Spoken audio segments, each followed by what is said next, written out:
Bom dia. Bom dia. Como estão todos? Salve. Eu não sou professor. Sou ajudador de professor. Professor de Deus é Israel. Estamos aprendendo, irmão. A gente vai, essa lição, eu vou começar lá no final, na metade da lição, o Israel vai tomar na frente. O Israel é uma pessoa que é a primeira pessoa que nós conversamos aqui, né? Tem outras pessoas, mas que se chegamos um perto do outro foi o Israel. Eu cheguei aqui em 2018. Então, essa amizade faz tempo, 5 anos de amizade, né, irmão? Já 5 anos. Seja Então, eu sou meio polêmico com o problema de lição de escola sabatina. Porque eu falo assim, a lição da escola sabatina, ela veio para nós ou para o povo de fora? Para nós. Para nós fazer o quê? Para nós aprender e passar para o povo, testemunhar para o povo de fora. Essa foi a meta do povo, quando Deus tirou o povo do Egito, o povo de Israel, para fazer o quê? Para eles se converter, para eles ser fiel e dar testemunho para... Mas o que eles fizeram? Né? Eles fizeram foi querer se imitar as outras nações. E morreram desse livro também. Então, a lição da escola sabatina ela não é para ser lida na igreja. A lição da escola sabatina na igreja é para nós fazer o quê? Um resumo da semana. Não é um resumo. Então, ela não é para ser lida na igreja, ela é para ser lida em família e em casa. Todo mundo tem que ter a lição para estudar, não é? Não, eu tenho a assinatura da lição, mas ele coloca a lição lá e não faz o culto de manhã, né? Hoje está assim, às vezes o esposo sai de manhã, muito cedo, a esposa fica dormindo ainda, ele não faz o mesmo, né? Eu em casa nós somos diferentes, a Claudélia já aprendeu, né? Nós quando saímos para os médicos aí, nós saímos 4 horas da manhã, mas nós primeiro nós fazemos um culto, antes de nós vir. Em família, eu e ela, não é só eu e nem só ela, não. Nós fazemos junto, porque a lição da escola sabatina é para juntar as famílias. Né? E nós tivemos uma lição agora, no semestre passado, sobre profecia. Sobre o Apocalipse, já tivemos muitas lições. Livro de Gênesis, livro de Jeremias, livro de Amós, livro de Mateus, livro de Hebreus, tudo falando sobre livro. E agora nós temos uma lição falando o quê? Do que livro? Livro de Efésios. Né? E hoje ela fala mais de quê? Qual é o assunto mais falado hoje? É agradecimento. Paulo, na lição passada, nós vemos que Paulo mandou uma carta para quem? Para a igreja. A igreja de Efésios, né? E aí, hoje, a segunda lição, ela vem falando sobre o agradecimento, né? O grandioso plano divino centrado em Cristo. Qual é o plano divino? Quando começou esse plano? Será que começou quando o homem pecou? Quando o homem pecou, Deus executou o plano, mas o plano era antigo, o plano foi desde a fundação do mundo. Que plano é esse? O plano da salvação. Né? Então, por isso que nós devemos agradecer a Deus. E o verso para memorizar diz assim, porque essa aqui na folha aqui vai tomar ela, né? Diz assim, bendito o Deus e Pai de nosso Senhor Jesus Cristo, o qual nos abençoou com todas as bênçãos espirituais nos lugares celestiais em Cristo. Então, os lugares celestiais, quais são esses lugares celestiais do Israel? Lugares celestiais. Não é interessante que desde o Antigo Testamento, né, quando a Bíblia ela tem várias referências nesse contexto de lugares celestiais.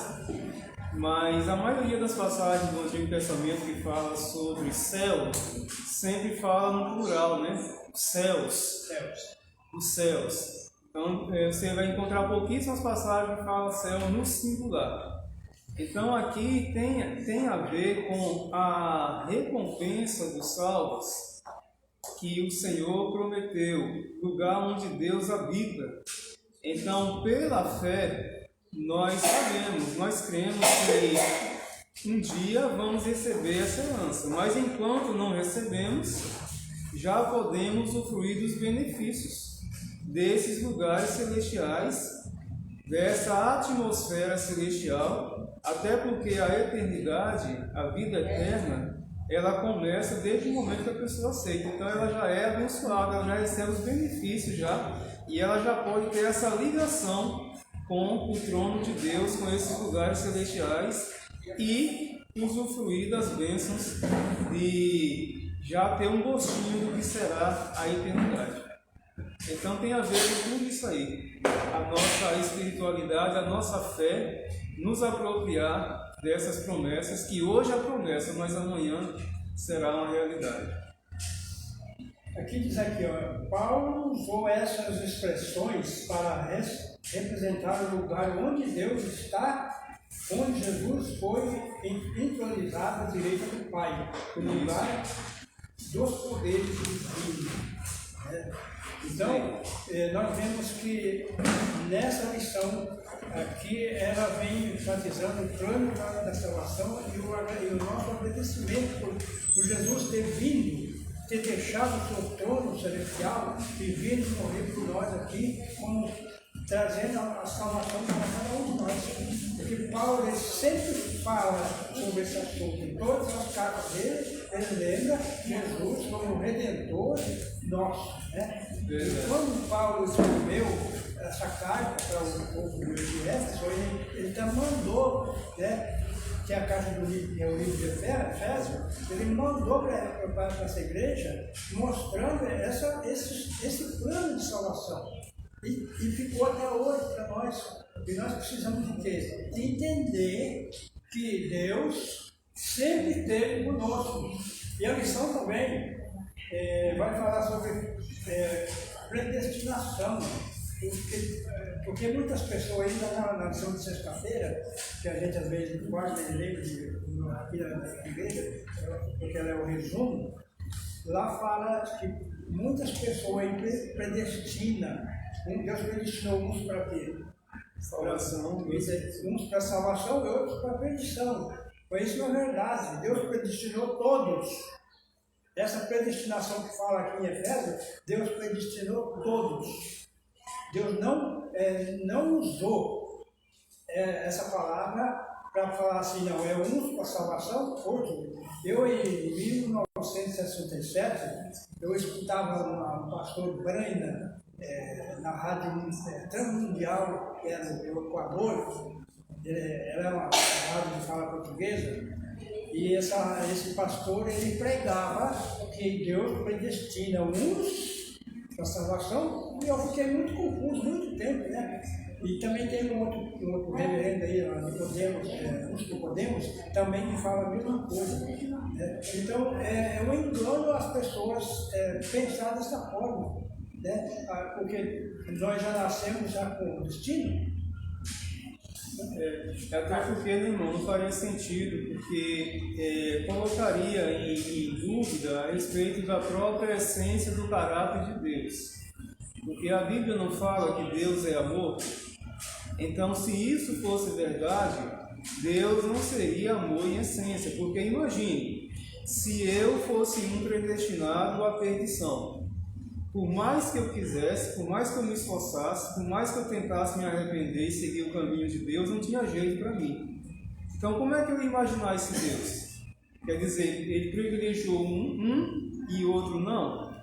E outra coisa, onde ficaria o livre-arbítrio, o poder da escolha que ele mesmo deu para o ser humano? Então, não faz sentido. É interessante também que quando a Bíblia fala da predestinação, principalmente Efésios, Colossenses também, tem uma frase que muitos esquecem, que essa predestinação de Deus, ela é em Cristo. Então Deus nos predestinou para a salvação em Cristo Jesus. Ou seja, a predestinação é para todos. Mas quantos vão usufruir dos benefícios dessa predestinação? Aqueles que creem e aceitar o sacrifício de Jesus. Porque salvação sem Cristo não existe. Quem rejeita o sacrifício de Jesus, estes não receberão os benefícios, não terão o privilégio da salvação. Então, assim, seria como pensar assim: Deus deseja salvar a todos, mas quantos serão salvos? Nem todos querem. A palavra de Deus fala que o primeiro foi feito só para o diabo e os anjos. Isso aí. Foi deixado para gente ser só para eles lá. Então Deus é tão bom, é tão amoroso, que o pior dos pecadores pode ser um predestinado, desde que ele se arrepender, abandonar o seu caminho de perdição e aceitar a salvação que é oferecida a ele. Então, é nesse sentido que Deus predestinou a todos, ou seja, quem quiser pode ser salvo em Cristo Jesus. Então, aqui na versículo 1, são escolhidos que aceitam Jesus em Cristo. Nós não somos predestinados, nós somos escolhidos. Deus não escolheu todos para o povo na terra, seja ele de qualquer nação, de qualquer. Mas está escolhido, nós estamos escolhidos para a salvação.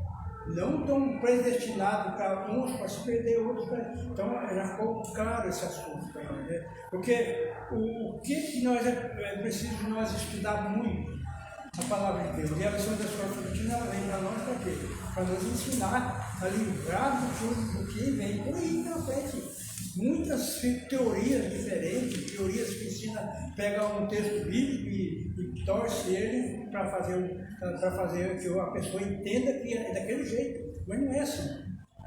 Na lição de segunda diz: redenção cara, perdão abundante. O que significa para nós isso? Por que cara? Por que ela custou caro? Porque custou o quê? Custou o quê?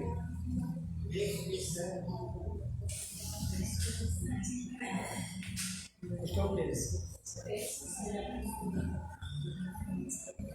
Custou o sangue de Cristo, né? O que o céu tinha de melhor, né? O céu tinha de melhor. O Filho de Deus, quer dizer, o digno de adoração que recebia honra, recebia a adoração dos anjos, querubins, serafins. Quer dizer, o que o céu tinha de melhor foi dado em resgate da salvação do ser humano. Então Deus não poupou nada. O que ele tinha de melhor, que ele deu, até porque esse melhor de Deus era o único meio de redimir o ser humano. Não tinha como ser outro meio. Então foi o melhor de Deus mesmo. E devemos agradecer por isso. Eu não sei, como os escravos no passado, vivia, né? Sim. Escravizados, né? E trabalhava só a sábado, né? Só tinha que descansar à noite para descansar. Como chegasse uma pessoa de fora e comprasse aquele escravo na mão daquele fazendeiro e falava, e dava uma carta. Você partir, você está livre.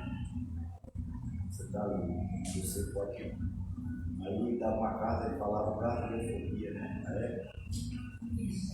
Lembrando Cristo aqui, não, Cristo veio para perder todo mundo do seu próprio sangue, né? Como assim, a pessoa está escrava. Hoje, se a pessoa está escravizada, é porque ela mesmo quer. Porque a liberdade foi dada, né? Aí a pessoa. A cartofobia foi dada, né? A cartofobia foi dada, né? Pelo sangue dele, né? Derramou o sangue por causa da mãe. Agora, se a pessoa quiser ficar escravizada, né? Aí é por ela mesmo, né? É muito triste, né, de ver as pessoas escravizadas do álcool, das drogas, né? Sabendo que Cristo já deu essa libertação para nós. E nós, seres humanos, somos tão assim que a nossa mente parece que bloqueia, né? Não vê essa libertação que Deus nos dá. Mas diz, eu fui muito longe, o pecado que eu fiz não tem volta, não tem mais, né, perdão. E Deus já cuidado desse perdão para nós, né? Agora, passando pela principal, rapaz, todos sujos. Um saco parado de um lado ao outro, assim, na frente, tudo atrás, tudo sujo. Tinha um saco cheio de velho, sujo. Esse cara novo, né? E daquele escravo, né? Não podem fazer mais, era escravizado. Então, nós que temos essa consciência, nós temos que valorizar mais o que Cristo fez por nós. Às vezes, tudo que nós fazemos ainda é pouco. Com certeza. Tem a história de que Abraão, né? Abraão, quando ele saiu da terra dele, quando ele sair, ele encontrou um homem quase morrendo na estrada, né? No deserto. Aquele homem era escravo fugitivo, né? E aí ele foi lá, deu comida para ele, foi lá, né? Esse homem, o nome dele era Eliezer, né? Então, Eliezer, ele comprou ele depois, quando ele ia indo, porque ele, os donos dele chegou perto de Abraão e viu ele, né? Porque estavam atrás dele, estavam procurando ele, cara. E aí, Abraão comprou, pagou por ele. Falou, agora você está livre, você pode ir embora. Mas ele, não é alegoria, ele foi até uma altura, depois voltou. Voltou, não, eu não posso ir embora e largar quem me comprou. Porque o que simboliza isso? Foi como Jesus comprou nós, cara. Comprou todos os seres humanos com seu sangue. Então Abraão pagou para aquele homem e ele continuou com o homem. E Abraão queria até que ele fosse o herdeiro dele. Por quê? Porque a amizade que eles ficaram ali como família durante muito tempo. Então, esse é o símbolo da salvação. Porque o Paulo, ele sempre fala sobre esse assunto. Nós fomos comprados com o sangue de Cristo. Agora aqui, no Nosso Testamento, diz terça-feira, um grandioso plano divino centrado em Cristo. Então aqui sim, aqui nós já quase é a conclusão de tudo que nós aprendemos nessa semana. O grandioso plano divino. Qual foi o grandioso plano divino? A lição mostra que desde o início, né, Deus tinha um plano de unir todas as nações numa, digamos assim, uma nação só, em uma família só. Era unir a família humana com a família celestial. E qual foi o método que ele usou desde o início? Ele usou às vezes indivíduos, mas um povo também escolheu para que através desse outros fossem atraídos para ele. Então, mostra que para Deus todas as nações podem ser beneficiadas e não existe nenhuma vantagem para aqueles que são privilegiados com a luz do conhecimento. Porque essa luz que nós recebemos, ela tem uma finalidade, né? Não é ficar para a gente só. Outros também devem conhecer e experimentar os mesmos privilégios que a gente experimenta também. Então, unir todos e até quebrar todo muro de separação, de divisão, somente o poder do Evangelho pode, né? Então, esse grandioso plano centrado em Cristo é isso. Em Cristo, diz a Bíblia, não existe judeu, grego, homem, mulher, escravo, livre. Todos são um em Cristo. Nossas diferenças acabam em Cristo. Então esse foi o grandioso plano da salvação, para unir a todos. Nós vivemos num tempo em que a desunião é muito grande, até dentro da igreja. Ninguém se une mais. As pessoas vão fazer uma coisa e daí não dá certo porque não tem aquela unanimidade para fazer todos iguais, né? Cada um tem uma ideia. E no mundo está assim, na política, em todos os lugares, no governo, ninguém combina mais com ninguém. Pode falar, irmão. Não, eu tenho. Antes, eu falei aqui nessa antes a gente ia longe, a igreja não marcava o horário, você ia a pé, ninguém tinha carro, tinha bicicleta, você ia fazer um pouco jovem. A gente morava em Barra Seca ali, os pessoal tudo morava no interior. Era pertinho não. Ajudar os jovens não, a igreja em peso. A igreja em peso. Ia longe, fazer o culto jovem, fazer a passada da tarde do sol e vinha. Hoje está diferente. O inimigo está tão astuto que ele está preocupado com quem está seguindo a Deus. Tem o celular hoje, o telefone. Ninguém mais tem conversa, ninguém mais é só telefone. Né? Antes era mais amigável, antes era mais próximo. A Bíblia fala: o amor de muitos e esfriado. A gente não vê só fora, não, dentro da igreja também. Verdade. Hoje está assim, esse troço que eu falou ali. Essa mídia aí, ela trouxe os de longe para perto e levou De perto para longe. Chegou de perto para longe. Para longe. Você chega em uma casa. Você chega em casa, não foram longe da casa, não, em casa. Em casa não é um teste, vai ficar com o telefone aqui, ó. Não conversa nada, não. Cada um telefone aqui. Você chega na casa de alguém, você fica até de perto. As coisas são muito perigosas. Isso. Quero lembrar isso aí para os irmãos. Olha, uma vez eu morava sozinho, né? Eu tinha um quartinho pequenininho, a cama, a televisão, e meu fogão, tudo pertinho do outro, né? E foi um rapaz lá, um motorista do caminhão. Ele encostou na oficina, eu morava no fundo da oficina. E aí ele chegou e sentou na minha cama, e a televisão estava assim, né, na frente dele. E estava passando, acho que era até novela, não lembro o que estava passando. E ele ficou assistindo. Aí eu passei na frente dele, quando eu fui passando, ele foi fazendo assim. Fazendo assim, quase deitou, para não perder. Mas hoje as pessoas estão assim, ó, você fala com ele, ele não responde. Ou está respondendo, não sabe o que está respondendo. Não sabe o que responder. Esse celular, mas foi pedindo a minha filha tirar essa a carne de distância. geladeira. Quando chegou a carne está lá. O que você pediu? Tá, nem lembra. Então, essa distância está acontecendo hoje entre o povo de Deus. Não é o povo de fora, não, é o povo de Deus. Meu irmão, e esse celular mais vago, ele serve para o senhor começar coisa boa, mas ele veio para a destruição. Ele destrói muita família. Às vezes a gente fica em pé de 15, 20 minutos, uma hora. Nossa, já passou uma hora, eu estou aqui em mas não estuda a lição, não estuda a Bíblia. Não, verdade. Que hora que é aí, mano? A hora? Na hora. Deus dá. Hã? Falta 3 para Falta 3 para 10. Então, Tem 10, 10. Então aí, agora nós vamos 3 minutos. passar para quarta-feira. A irmã vai tomar a frente agora. Vivendo para louvar a sua glória.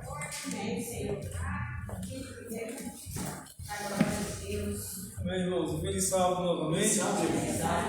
Então, vivendo para o louvor da sua glória, né? A lição de quarta-feira é interessante aqui. Primeiro, quantos de vocês já receberam uma herança?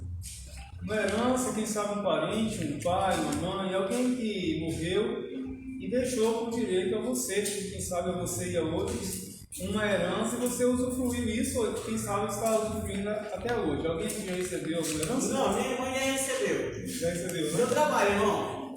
Mas é bom ou é ruim receber herança? Irmão, se tiver com o Serginho é bom, né? É só você legalizar tudinho, correr atrás. Sim. Nossa. Exatamente. No final você está pagando para Se for a herança que você ganhou e foi permitido você ganhar ela, que você não pegou nada de ninguém, não ficou em troco de nada, é uma herança. Pode ser bênção, né? Pode ser bênção. Agora, se não for, você não pega, não pode ser maldição na sua vida. Até porque, irmãos, nós sabemos que na parte invisível. toda herança aqui na terra é perecível, né? Então a Bíblia, em lugar nenhum, ela fala que nós devemos focar em qualquer herança aqui na terra. Se Deus permitir que venha às nossas mãos, nós devemos usar para a glória dele. Mas não vivemos consumidos por isso, né? Existem pessoas que são consumidas a ponto de trocar os princípios, né? Vai ficar dando até confusão nas famílias. Confusão, Todas, exatamente. está faltando uma. Pois é. Eu, das que eu conheço, não sobrou nenhuma que não está fazendo confusão com a herança. Então eu falei assim, para que herança? Para depois deixar tudo aqui, filho, né? Deixar para os outros, bobeira que for brigar com a herança. É interessante que a lição aqui ela comentou que Deus também, Ele nos presenteou com uma herança. E essa herança, ela veio como para nós? Qual foi o evento, o episódio que nós possamos usufruir essa herança de Deus? Que a lição aqui lembrou. Sem merecer, né? Sem merecer. Você mereceu o plano da salvação. Plano da salvação, que a consumação foi na cruz do Calvário. Isso. A morte de Cristo, ela possibilitou essa herança. E claro, após a morte, a ressurreição, né? E é uma herança que nós nem existia, né?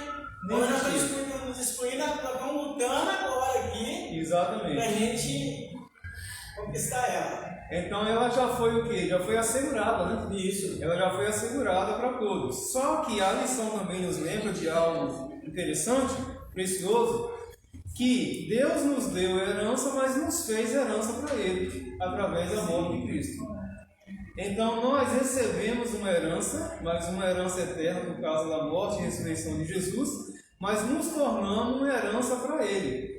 Então isso significa o quê? Se nós somos uma herança para Deus ou uma herança de Deus, isso significa que devemos pensar em nós e Deus como? Se somos uma herança para Deus ou de Deus, isso quer dizer o que para nós? Significa o quê? Olha, nós temos que tomar cuidado com essa herança, senão nós podemos perder. Né? Perder. Conheço um pessoal aí, um senhor que morreu ali na Achada Morto na Benativa ali, né? Sim, sim. Aí ele só tem uma filha, né? E ele trouxe, quando ele adoeceu, morava com uma terrinha lá em Pedro Canário, Pinheiros. Aí ele adoeceu lá, a filha dele foi lá, buscou ele, trouxe ele pra cá. Chegou aí, ele morreu aí. Aí agora ele tinha um terreninho lá, eles foram para lá olhar o terreno, chegou lá. Ele tinha passado a terra por nome de uma mulher que ele tinha morado com ela. Aí agora perdeu a herança, entendeu? Porque ela não ia lá nem ver o pai, né? Não tinha cuidado do pai, né? Aí quando agora o pai adoeceu, eles falaram que ela foi o pai, chegou e o pai não. Ela não tinha passado para outra. Aí ela passou para outra, então a gente também tem que ter muito cuidado com essa herança. É interessante, irmão, porque essa herança foi nos dada, mas quem deve gerenciar ela e conservar somos nós. Aí eu lembro daquela passagem de Apocalipse, né? 2, que fala que conserva o que tem para que ninguém tome do outro. Então muitos perdem a herança porque não sabem conservar. E essa herança eterna pode ser perdida também. Isso. Né? Não por parte do doador. Não. Por É nossa quem parte recebe. mesmo. Quem recebe. Quantas pessoas que saem da igreja e deixam o guardinho para os outros? Eles deixam a herança para o outro, né? Exatamente, irmão. Isso é o recebedor, né, que não faz o bom uso. Então aqui, irmão, em Efésios capítulo 1, verso 11, diz assim: em Cristo temos também fomos também feitos herança, havendo sido predestinado, essa é a palavra predestinado, conforme o propósito daquele que fez todas as coisas. E aí, então, uma explicação de Paulo aqui embaixo, diz, explicação aqui, Paulo queria que as pessoas sentissem o seu valor diante de Deus por causa de Jesus, e que eles soubessem que tinham uma herança através de Cristo. Amém. A Bíblia fala, né, que Jesus, Hebreus, né, não se envergonha de nos chamar irmãos, né? Cristo é o nosso irmão mais velho. Então, irmãos, interessante também quando se fala em herança, se nós recebemos uma herança e nos tornamos uma herança para Deus, nós temos um dono, né? Por criação e redenção. Então, se nós somos de Deus por criação e redenção, eu pergunto para vocês: quem pode nos tirar das suas mãos? Quem pode nos arrebatar dos seus braços? Ninguém. A menos que nós permitamos isso. O próprio Jesus disse, né? Dei a vida pelas ovelhas, ninguém as arrebata da minha mão. Nem o inimigo pode, nem todo o poder do inferno poderá tirar um filho e uma filha de Deus dos braços de Deus. Agora, se ele consentir, aí sim, se ele não guardar essa herança, aí ele pode perder o mais importante, né? Então, irmãos, diante disso, pertencemos a Deus, né? Somos a herança de Deus. E aqui também, irmão, diz assim, ó. Sim. Qual é o penhor da nossa herança? Para redenção e a possessão adquirida para quê? Para louvar a sua glória. Que é de acordo com o título da lição, né? Para que nós possamos louvar a glória de Deus. A glória de Deus, isso aí. Salvo para boas obras, para glorificar o nosso Deus, né? Na parte de quinta-feira, nós estudamos sobre o Espírito Santo, selo e garantia. Efésios 1, 13 e 14. Aqui Paulo fala sobre os efésios que receberam, né, o Evangelho, que creram em Jesus Cristo e foram selados com o selo do Espírito Santo para a redenção. O mesmo livro de Efésios fala que nós não devemos entristecer o Espírito Santo, no qual nós fomos selados para a redenção. Se o Espírito Santo, uma das funções dele, não é a única, é selar o crente para a redenção, para a salvação, isso significa o quê? Um selo significa o quê? O que significava no passado e hoje? Qual é a importância de um selo em uma mercadoria, numa carta, numa propriedade, num documento? A propriedade, igual Caimã, tem um selo de qualidade, né? Selo de qualidade. E naquele selo tem muitas informações ali, né? E como nós estamos fazendo selar agora com o emblema do Espírito Santo. Porque onde fala a mercadoria, todo mundo sabe como vai produzir e fabricado aqui. Isso, propriedade também, é isso. Porque no próprio selo passado, no selo tinha 3 características, né? O nome, o cargo e a jurisdição do possuidor. Por exemplo, uma herança, o selo de um rei. Então tinha essas 3 características. Tinha o nome do rei, o cargo e a jurisdição, quer dizer, o território que é dominado. Nesse caso, esse selo aqui para a redenção, o Espírito Santo sela a nossa mente, o nosso coração. E quer dizer que nesse sentido, nós somos propriedade de Deus, somos selados. E outra coisa, o Espírito Santo sela, quer dizer, ele nos protege. É um selo de proteção também. É por isso que fala que nos últimos dias, quando as 7 últimas pragas forem derramadas, os selados de Deus não sofrerão os efeitos de nenhuma delas. Porque eles serão o quê? Selados, protegidos. Lá no Egito foi assim, na 10ª praga. Os egípcios sofreram, e nas outras também os efeitos, mas o povo de Deus estava o quê? Selado, protegido, pertencia ao Criador, e o Espírito Santo sela para a redenção. Até porque, irmãos, não tem como sermos salvos sem o selo do Espírito Santo em nossa vida. Sem a ação do Espírito Santo, não tem como a gente permanecer. Até os fazendeiros selam os animais, né? Sim. É isso que eu ia falar. Sela, né? Ele tinha coragem de roubar esse boi. Ele sabia que naquele boi tinha um selo do dono. Se ele roubasse, eu não sabia quem era o boi, né? É verdade. Sabia que o boi é Irmão, na atenção também, Paulo afirma claramente, no momento que alguém entrega a vida a Jesus, que crê nele, o Espírito Santo sela. Exatamente. E aquele crente em Cristo para o dia da redenção. Então, a partir do momento que nós batizamos, né? Recebemos o selo do Espírito Santo para a redenção, né? E possamos, né? Nós batizar, cada pessoa se batizar e receber esse selo da vida eterna, né? Exatamente. E isso mostra que é uma garantia tão grande para a gente que a gente não deve temer nenhuma ação do inimigo a ponto de pensar assim que ele poderá fazer algo contra nós. A esses o inimigo não toca nisso. O próprio selo do Espírito Santo significa a presença do Pai, do Filho e do Espírito Santo. Jesus prometeu que viria e juntamente com o Pai fazia morada no coração dos seus discípulos através do Espírito Santo. Então, assim, Diante dessa luz celestial, qual é a treva? As trevas que podem ter efeito, podem ter lugar. Se as trevas é a ausência da luz. Cristo é luz, e aonde Ele está, jamais as trevas podem tomar. Sim, né? Não é assim, é igual a gente que aceitou, conhece a verdade, você chega em certo lugar, as pessoas te. Deve ser te perguntar, você é crente? Você não sou da igreja, mas está tudo para ver. Não é porque a gente é melhor, mas vê a diferença. Selado, né? Você vê a diferença na pessoa. Exatamente. Né? Isso já fica mais, não entra em conversa, fica mais distante. Se é uma religião, quantas vezes perguntar? Não é que eu sou o melhor, mas a gente é a diferença. É isso aí que o Espírito Santo trabalha igual o seu. O seu, você sai de um lugar para outro, deve estar um lugar, é reservado, né?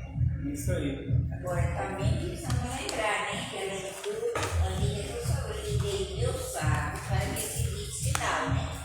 Então esse sábio tem que ser reverenciado da maneira que ele faz, porque senão nós podemos perder. Isso. E aquele em Apocalipse 9, eu tenho medo quando eu vejo aquele livro. Que aqueles que não receberam o selo de Deus vai sofrer demais. Exatamente. As piores pragas do mundo. Então, nós não temos muito cuidado para não perder esse sinal de Deus que deixou em Ezequiel, né? Ezequiel, Deus sabe para que se esse sinal entre mim. Então, temos que zelar para não perder, porque se perder. Nós até estudamos há poucos dias, né, que o Espírito Santo é quem sela a lei no coração dos meus discípulos, né? Isaías 8,16 diz isso. Então, isso é muito importante porque o Espírito Santo sela-nos para a obediência. Obediência a todos os mandamentos de Deus, inclusive o quarto, onde está retratado o selo de Deus, né? Então, é para a obediência, irmão. Uma característica de alguém que foi selado pelo Espírito Santo é alguém que tem a vida em harmonia com a lei de Deus. Até porque não existe coerência uma pessoa dizer que é selada, que é cheia do Espírito Santo, batizada do Espírito Santo, e é transgressor a um mandamento de Deus. Biblicamente, isso não tem como acontecer. Não tem como. Né? Não é nesse Então, às aspecto. vezes, irmão, às vezes a gente fica pensando assim, vou olhar para a vida de Paulo, não compensa ser cristão, vou olhar para a vida, o sofrimento que ele tinha, mas ele disse aqui, ó, aqui nessa parte me fala assim, ó, a conversão de qualquer pessoa é obra do Espírito Santo. Podemos apresentar a palavra, falar a salvação em Cristo, mas quem convence e converte o coração é o Espírito Santo. Amém. Então nós temos que fazer esse trabalho, nosso trabalho. Ah, mas eu não tenho força, eu não sou fraquinho, não sei quase ler, não sei o que, mas nós temos que falar.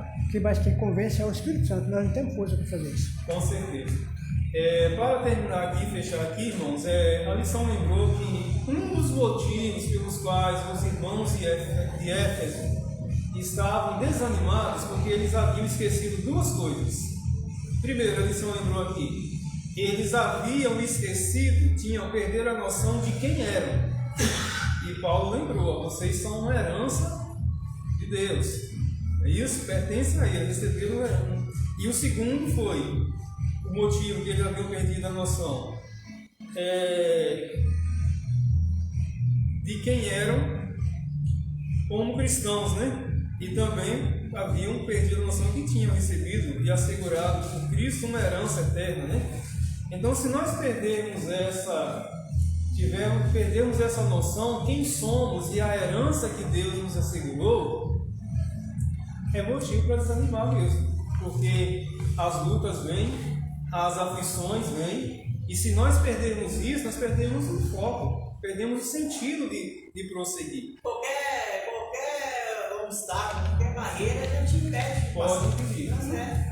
Então, a estes, como Paulo aqui, Paulo em Efésios, e tantos escreveram antes e depois dele também, eles, mesmo angustiados, caluniados, eles não perderam o foco, o alvo, né?